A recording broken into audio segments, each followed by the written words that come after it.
Hello दोस्तों, मेरा नाम है सत्येंद्र और इस वीडियो में आप लोग को बताने वाला हूं जो भी कैंडिडेट रेलवे रिक्रूटमेंट का फॉर्म डालना चाहते हैं। रेलवे की तरफ से बहुत ही भारी मात्रा में वैकेंसी आई हुई है।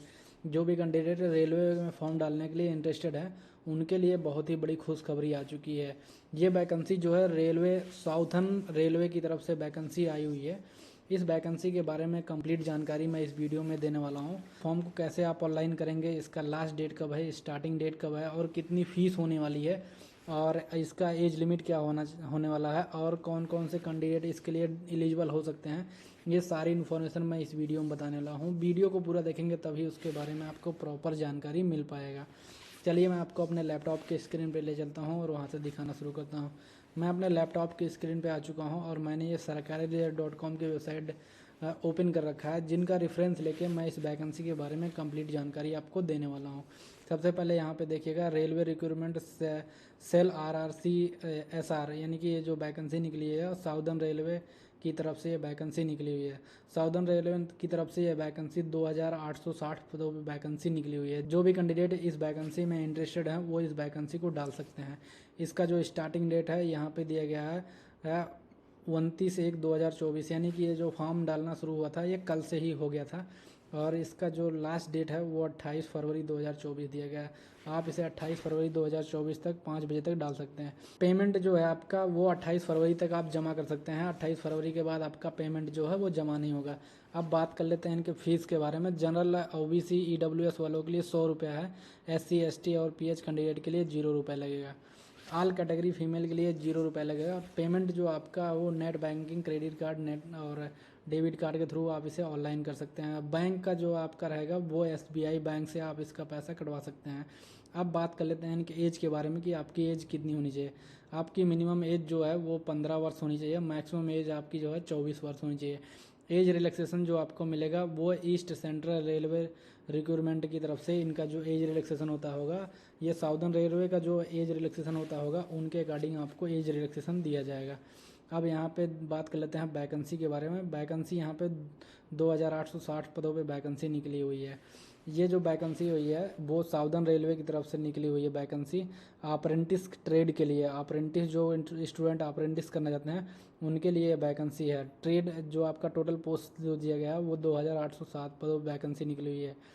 यहाँ पे कैंडिडेट एलिजिबल हो सकते हैं जो फ्रेशर होंगे। फ्रेशर में आपका हाई स्कूल पास होना चाहिए। 50% मार्क कम से कम आपका जो है 50% मार्क हाई स्कूल में होना चाहिए।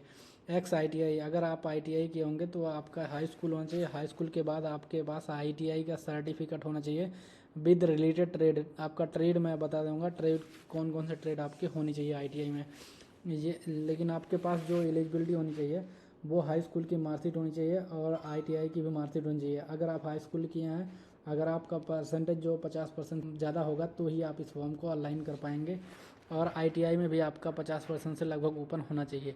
ट्रेड आपका जो दिया गया है signal and telecommunication workshop है। अगर आपका जो ट्रेड है वो सिग्नल कम्युनिकेशन के लिए होगा तो आप इसे ऑनलाइन कर सकते हैं। और जो दूसरा ट्रेड दिया गया है रेलवे हॉस्पिटल के लिए दिया गया है। रेलवे हॉस्पिटल में हॉस्पिटल पोस्ट के लिए गए होंगे उनके लिए भी दिया गया है।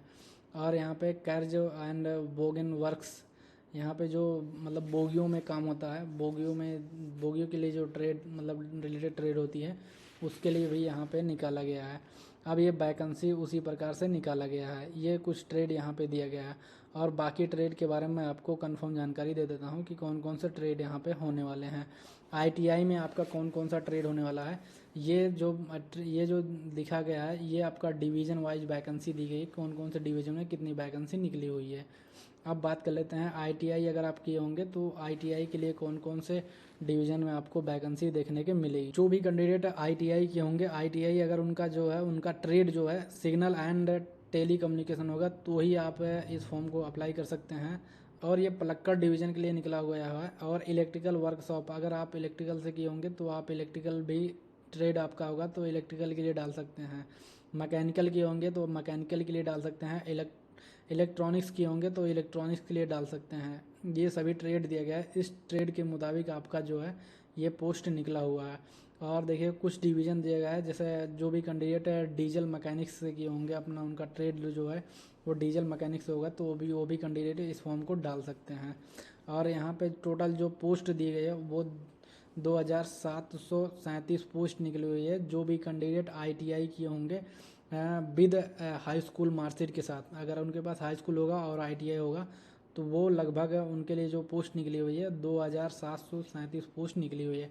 अब बात कर लेते हैं इस फॉर्म को कैसे आप ऑनलाइन करेंगे। ये कुछ इन्फॉर्मेशन दी गई है अप्लाई करने का, इसे पढ़ के भी आप इसे ऑनलाइन कर सकते हैं।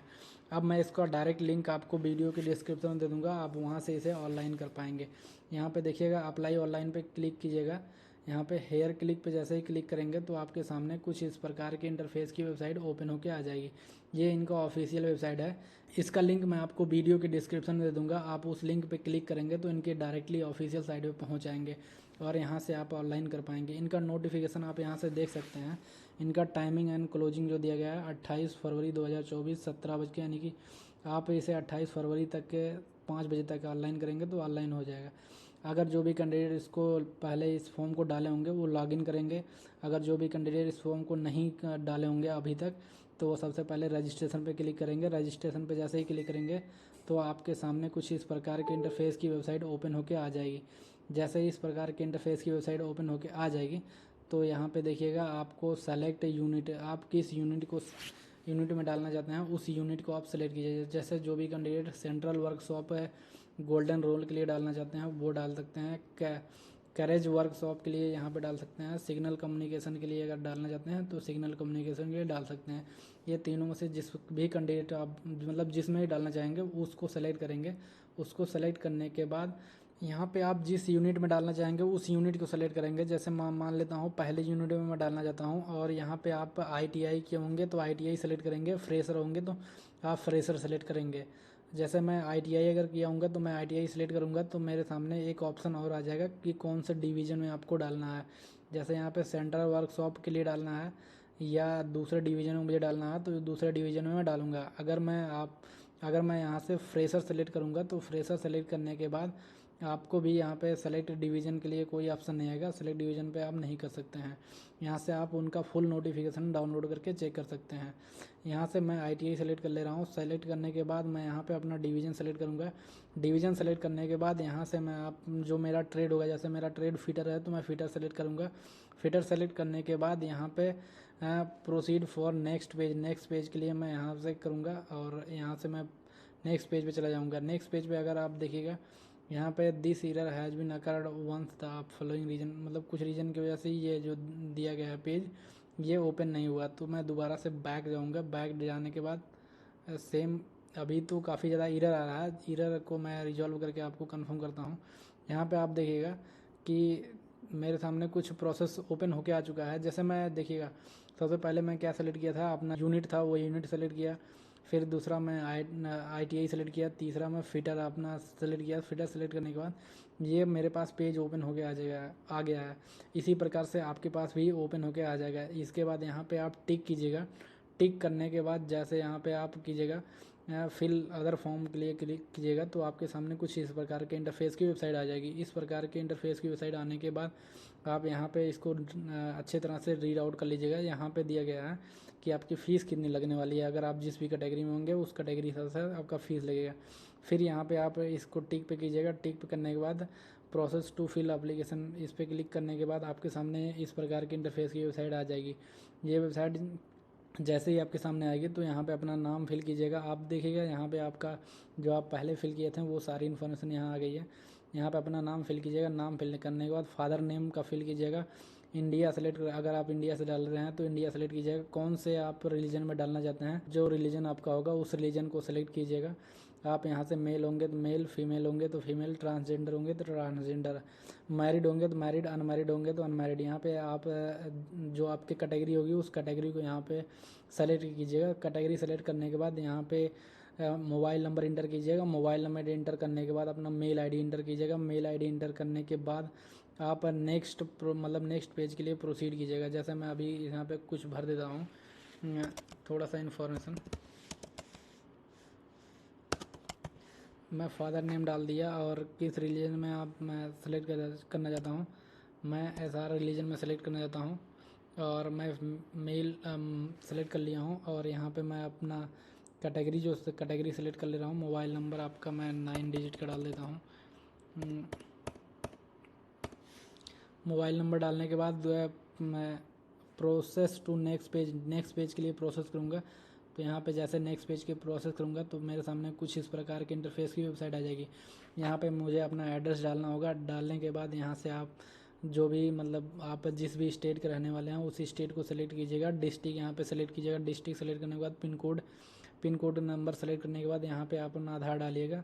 आधार डालने के बाद यहाँ पे अपना फ़ोटो अपलोड कीजिएगा। फ़ोटो अपलोड करने के बाद यहाँ पे प्रोसेस नेक्स्ट पे कीजिएगा तो आपका डॉक्यूमेंट आ जाएगा। डॉक्यूमेंट वेरीफाई कीजिएगा। डॉक्यूमेंट वेरीफाई करने के बाद पेमेंट का मेथड आएगा। पेमेंट मेथड वेरीफाई करने के बाद अगर आप जनरल OBC EWS वाले में होंगे तो पेमेंट आपका आएगा। अदरवाइज अगर आप SC ST में होंगे तो आपको पेमेंट करना ही आएगा। तो डायरेक्टली आपका जो आ जाएगा वो फाइनल सबमिट का बटन आ जाएगा। तो आप फाइनल सबमिट पे करेंगे तो आपका जो वो है फॉर्म है वो ओपन होके आ जाएगा। बस यार दोस्तों, ये छोटी सी इन्फॉर्मेशन थी। अगर वीडियो पसंद आए तो लाइक करना और चैनल को भी सब्सक्राइब करना। मिलते हैं अपने नेक्स्ट वीडियो में एक नई जानकारी के साथ।